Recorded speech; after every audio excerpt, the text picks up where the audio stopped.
I want to talk about mining social media for ecological monitoring today.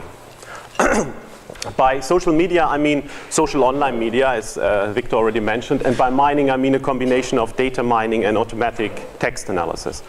And before I launch into explaining what I've been doing over the last year, I want to explore a little imaginary scenario with you. Imagine it's in the San Francisco Bay Area. People in the morning have already traveled to work, and at that point an earthquake hits the San Francisco Bay Area.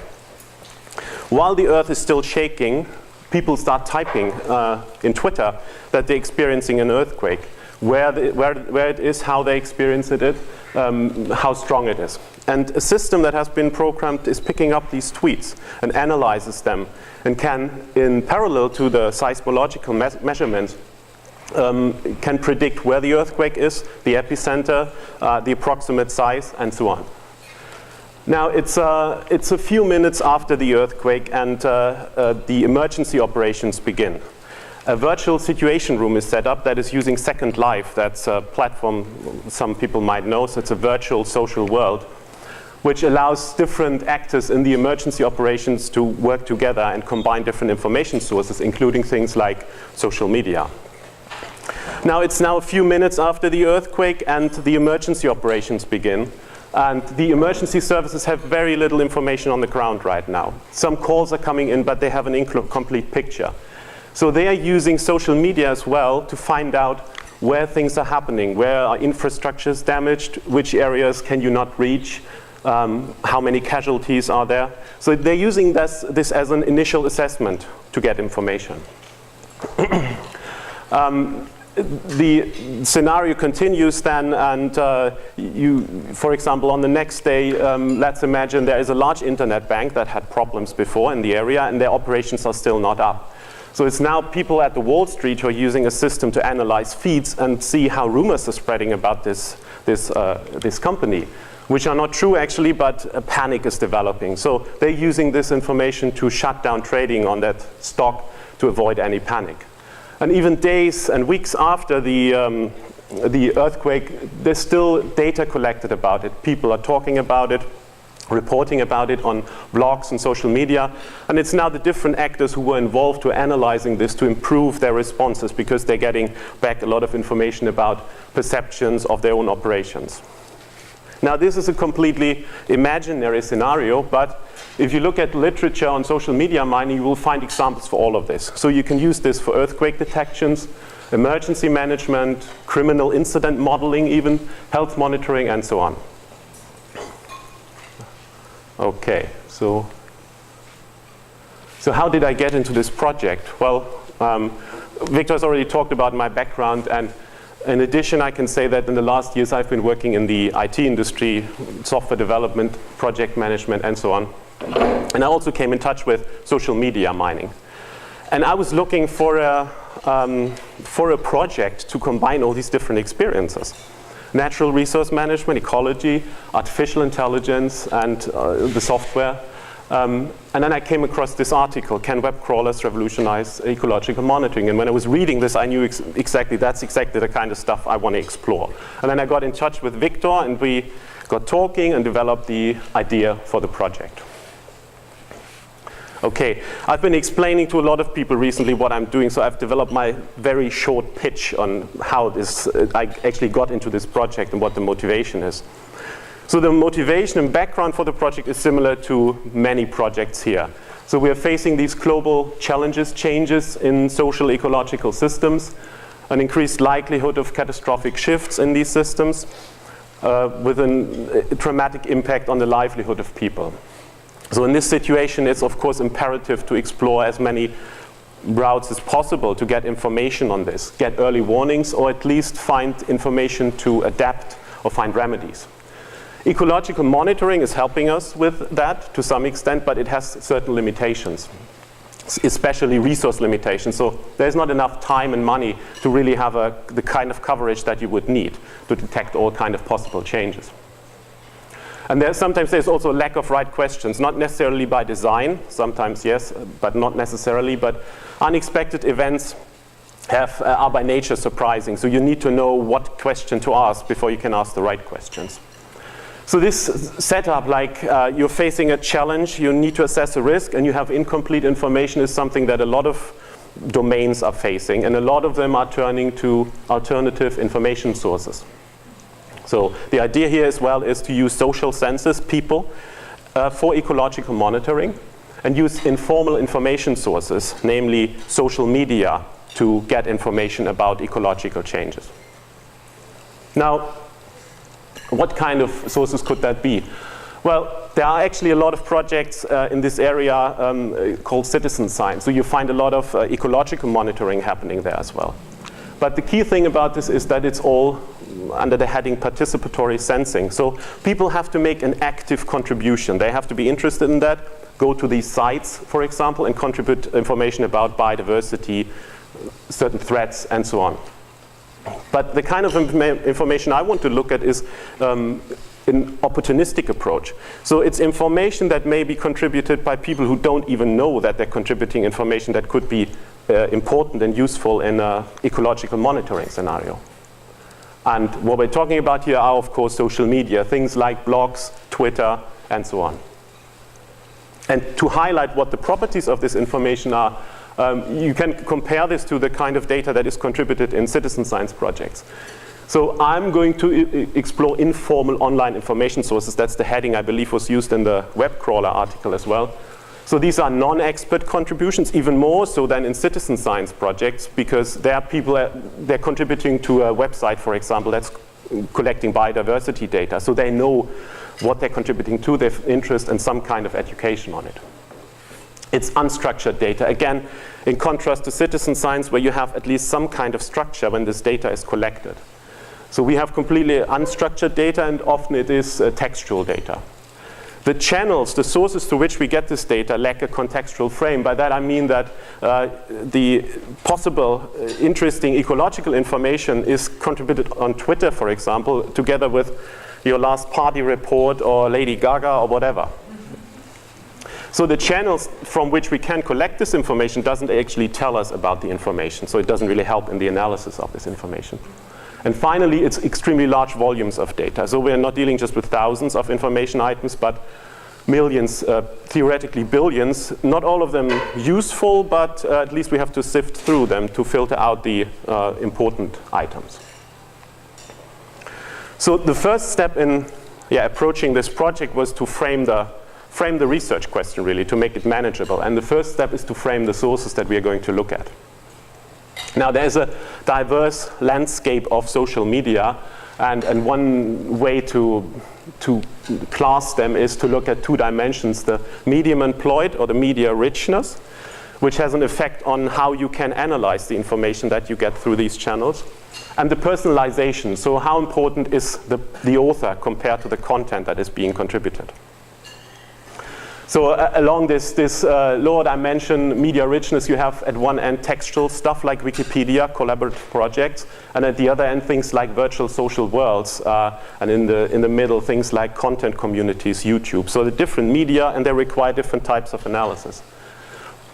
And obviously in the kind of thing that I'm trying to do, it is much easier to approach textual content. So that's the kind of thing one should focus on. And the personalization is, in Wikipedia, for example, you find author information as well, but it's not really important, it's not as prominent, and the content is not personalized.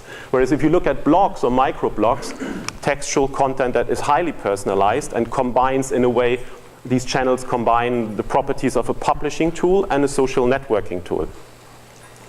And it can be expected that through channels like this, it is more likely that people are actually contributing unique observations that relate to the ecological domain, such as observations of a species.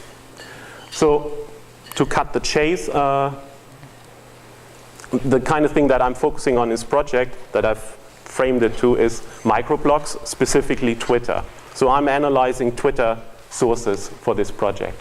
And why is Twitter a particularly good source? Well, for several reasons. For a start, it's the biggest one. So there are other microblogging services, but Twitter is the biggest one. It has a global coverage. 450 million users tweeting 150 million messages every day. So there's a lot of data that we can analyze. There is some other things that are important about this. Namely, it's public, so you can actually get to the information without having to sign up. So if you compare that to Facebook, where you have to sign up first to get to the information, that's a hurdle that you have to overcome. It's a non-reciprocal network. So if people connect with each other, it is not necessary that both sides actually confirm this connection, like it is in LinkedIn or Facebook again. So I can follow the content of anyone on Twitter that I'm interested in, and that other person does not have to confirm this. And that also turns it into an information push network. So that means an information pull example would be blogs. You have to go to the blog site to actually get the information. In Twitter, the information is coming to you. Someone is posting something, and then this information appears on your timeline or wall or whatever you want to call this. And that makes it easy for you then to push this on into your own network, which makes for some interesting properties if you want to analyze communication patterns and filtering mechanisms in this social media world. And a very important thing is that it's a low contribution hurdle. So it's short messages and it's text messages. So it's very easy for you to contribute. So imagine you're walking through a park or forest and you see something unusual, then having to post something short and very simple content, textual one, makes it more likely that you're actually doing this. So there is a greater likelihood that we actually get interesting information through this channel. And the final point is it's an open API, because I want to explore this programmatically. So an open application programming interface which allows me to get this data directly from Twitter. Okay, so that's the source. We're focusing on Twitter and analyze that. The next thing is to frame the subject that we're focusing on. Ecological monitoring is very broad, and the indicators for change can be quite diverse. There can be ecological parameters, of course, social indicators, economic, technological, and so on. So we have to find one particular example that is representative. And the example that I've selected is alien invasive species. So they are a good example for several reasons. One is they are actually indicators of ecosystem change. They can also be drivers of ecosystem change. They are a global issue, so you find examples all over the world in different ecosystems affecting different kinds of ecosystem services, different kind of organisms. So if you're looking for something representative, this is actually given here. And then it has quite a big significance, which has been recognized by policymakers as well. So you'll find policies on invasive species in Europe, in the US, and in other parts of the world. They have an ecologic significance, impact on biodiversity, for example. Economic, a lot of money is spent on fighting these invasions. And there's even a security perspective on this, because people are concerned about bioterrorism with invasive species. So there are interesting angles to this particular subject. And then in terms of the likelihood that people talk about this, they are often notable and discrete events. So, and they might even be recognized by people who are not experts. So this is quite important, because we are looking at non-expert contributions. And the final thing is that they are, of course, the subject of traditional ecological monitoring. So we can actually compare the kind of information that we find with this approach to information that is found in other ecological monitoring programs, and find out how can we contribute to that? What gaps can we fill, or how can we augment the programs? And this is, at this point, I would like to underline that this is not about replacing other approaches, it's about augmenting them and finding ways to maybe help them. So I've selected two examples of invasive species that I've been looking at in the last month and have been collecting some sample data on. One is this invasive carp species in the US. It's actually several species, silver carp, bighead carp, and so on. And they're invasive in several lakes and rivers in the US. And there is a major concern that they might reach the Great Lakes region, which is expected to have dramatic impacts on the biodiversity, fisheries, tourism, and so on.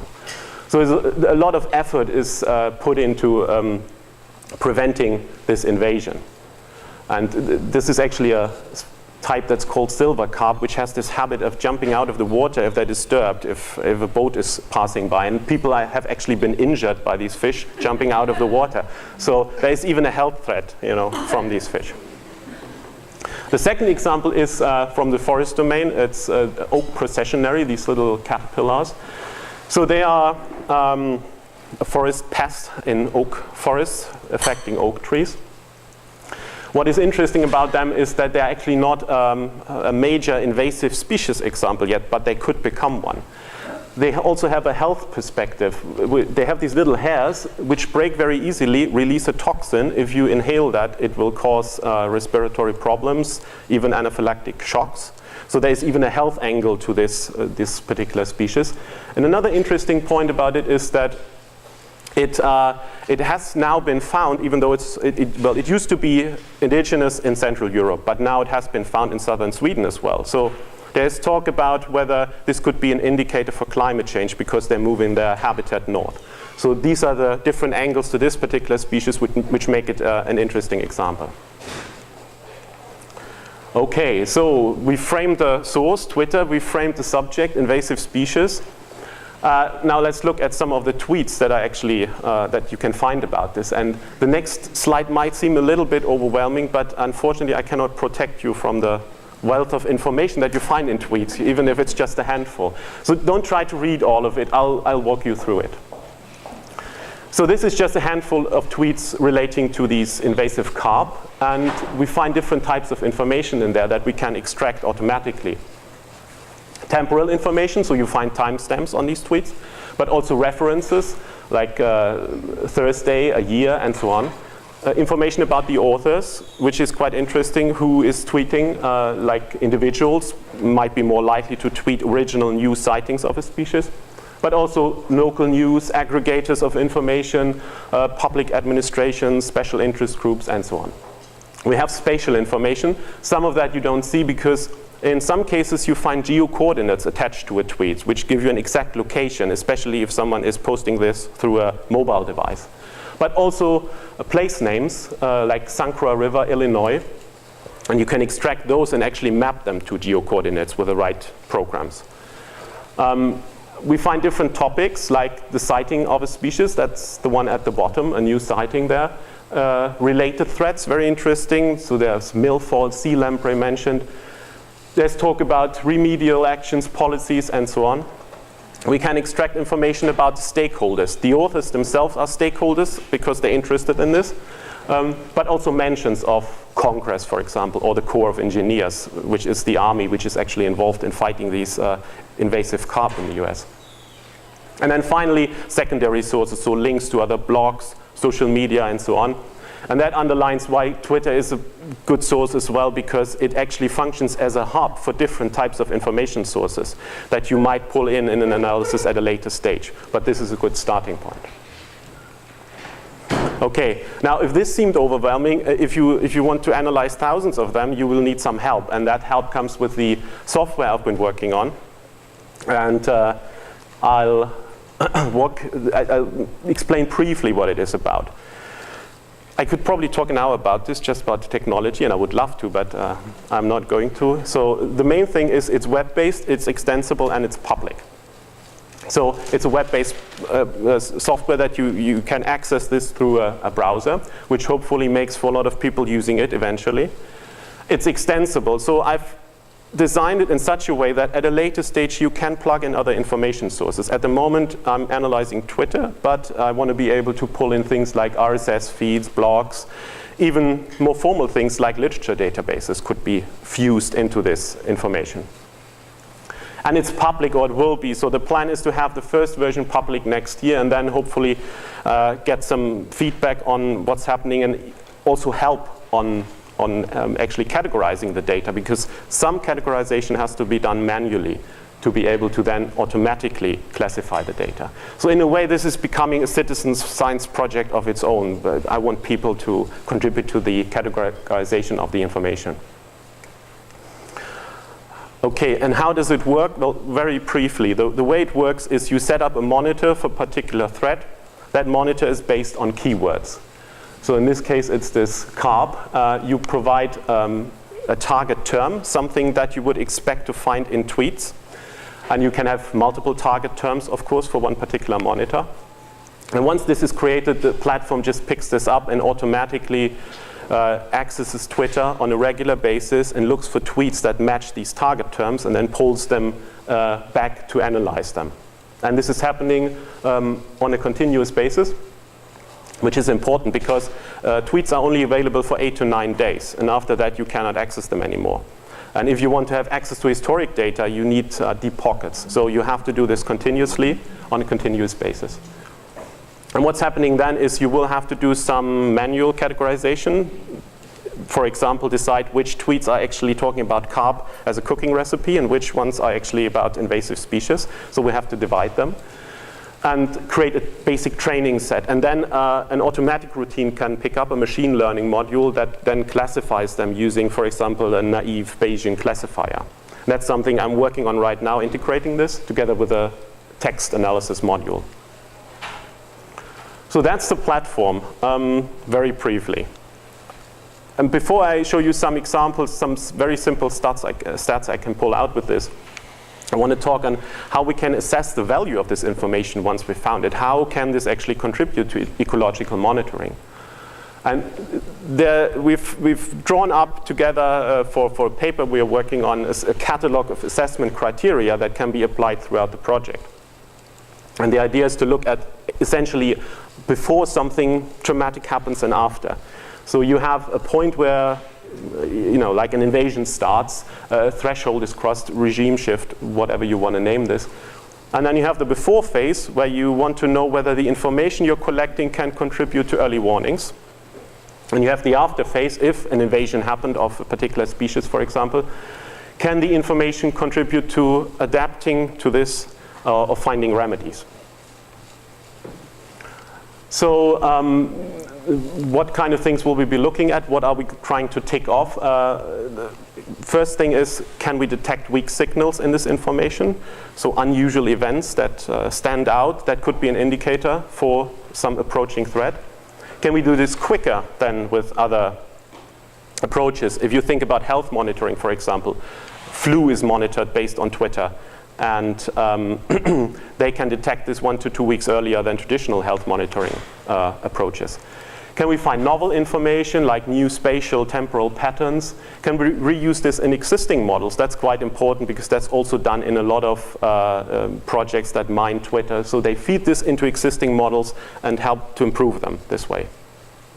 And then the flexibility and adaptiveness will be assessed. So this is more about the tool or the information channel rather and our analysis tool rather than the information itself. So if, for example, we find that there are related threats that we should also monitor, how easy is it actually to get access to this information? And in a way, we can already tick this off because this is very flexible. So this is about the software, the capabilities of the software and analyzing it. If something has happened and you need to adapt or find remedies, where could the contributions be in this case? Well, they could contribute to situational awareness, so provide additional information that helps people to make the right decisions, find the right remedies, find the right points to act, for example. Obviously, it will be useful to identify stakeholders, who is affected by this, who is interested in this, who can help with this, who can help to collect information, and so on. How is this threat perceived? So this is a subjective measure, but in many areas this is actually used to predict real developments, like in the stock market, for example. And then if information dissemination, how does this function for information dissemination? Again, this is more about the channel rather than the information, but knowing, for example, social networks of stakeholders can be quite important if you want to get information out to the right people at some point. Okay. Some very simple results I pulled out. The first thing you can look at, for example, is just how often are people actually tweeting about a particular subject. So this is about this carp.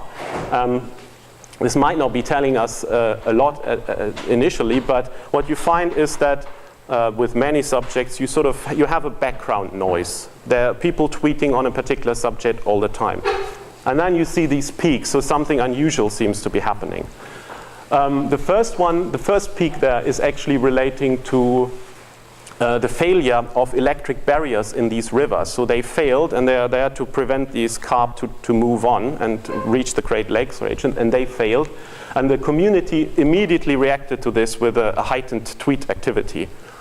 So what does this tell us? Well, it might not be an early warning for the invasion itself, not necessarily, but at least it tells us that the community is not just looking at the ecosystem, but at the information as well. So they're monitoring the ecosystem as well as the information, and a heightened activity is in a way to assign a weight to the importance of the information.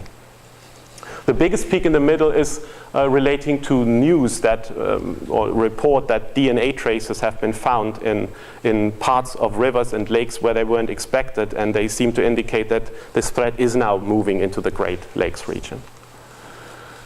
So the basic idea about this might not be actually help us now to prevent a threat, but what I'm interested in is to imagine what it would be like if the system is working in 2 or 3 years and you're actually monitoring hundreds of different subjects. How are you going to actually assess this information? You cannot really have someone looking at all the things continuously. And it's different domains, different species, and so on. So we are looking actually for generic things that would allow us to find the right point to analyze information in depth. And these statistical bursts could be such an indicator. So that's like the generic things we're looking for in order to find the right points to analyze further. Another very simple thing is looking at hashtags. So words preceded by a hash in a tweet to highlight a particular topic. And this is about the oak processionary. It's a German word there, Eichenprozessionsspinner. So that Eichenprozessionsspinner is the most common hashtag. Is not surprising because we are looking for this in the tweets. But even this simple list of hashtags tells us some interesting things. Like, for example, we can pick out certain places, Potsdam, Berlin, Essen, Bromley. So there seem to be places where something is happening. We can also, with that simple approach, find out what are the concerns. So people mention apparently health, allergy, and things like that when they're talking about this particular threat. And as this is improved, so I'm working, for example, on something now that looks at hashtag fluctuations over time, which will allow us to get a better and more detailed view on which topics are important, which topics are correlated, and at what point. Okay, and the last thing I want to look at is to extract this community graph. So people tweeting about a particular subject, like this invasive carp, build a virtual community of shared interest. So they're interested in a subject.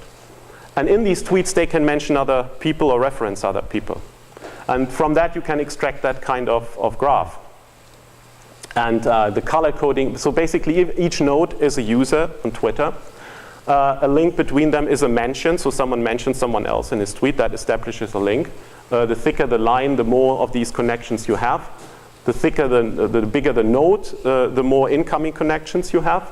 And then we can look at things like how often are people mentioned compared to how often they mention someone else. And these red dots are essentially users who are cited quite often, are referenced very often. The green ones are users who are citing others more often. So this is interesting because for a start, it's a view of the stakeholder community surrounding this.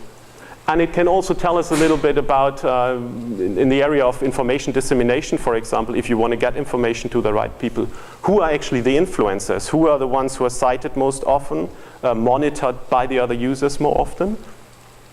And how can we distribute information? Who could help with collecting more information? So an in-depth analysis of things like that can actually help us in the assessment of several things. And as a comparison, we can look at what this looks like if you have the oak procession here. So that's quite a different picture. It's not a tightly connected graph, and it's this forest of little graphs. And if you compare these things, the, for me, most important question in this project actually comes up, and that is, are there maybe generic measures we can find for these early warnings for ecological threats? So rather than looking at the domain-specific things, the individual tweets, are there maybe things like the properties of the graph, the community graph in there, and its development that could relate to the development of a threat that we want to monitor? So this is very much at the beginning, and But this is going to be the most interesting question in this project, and there are other examples for this relating to textual properties and so on. Okay, I want to conclude with just giving an outlook on what I'm working on as the next step. So the next thing is to actually collect a lot of data using invasive species from the Invasive Species Specialist Group's database, and there's also a European database that provides data on invasive species. And I will be collecting a representative sample, so invasive species for different ecosystems, affecting different ecosystem services, although I might be slightly biased towards the forestry domain. And then the idea is to collect data on this and just, as a first step, build up an information topology and get a feel for what kind of information is actually out there. How many people are tweeting on this? How is this structured? What do the graphs look like? And so on. Then next year, the idea is to make this public and invite participants to get feedback on the platform and the project. And I'm continuously developing this thing, so I'm integrating new analysis modules. Something that's going to be interesting very soon is a geoinformation map, so I can look at spatial trends, and sentiment analysis. So how do people perceive these threats? Is it positive, negative? How do they perceive the actions against these threats, for example? Because that could be a good measure as well for how a threat develops, and maybe it could also be an early warning tool. So I want to come back to this, this article at and want to conclude with that. So where are we with answering the question? Well, at the beginning, what we've done so far is we've reframed the question to make it a manageable research project. We've got defined what source to use, what subject to focus on, and the tools to do the analysis are in place as well, at least to a certain extent. And what I've seen so far is at least giving me reason for hope that this question can be answered with yes, and that there is actually a lot of interesting information about the ecological domain, and it can help us in early warnings or adaptive actions when we analyze this. And with that, I want to conclude and thank you for your interest, and would be interested to hear feedback and questions.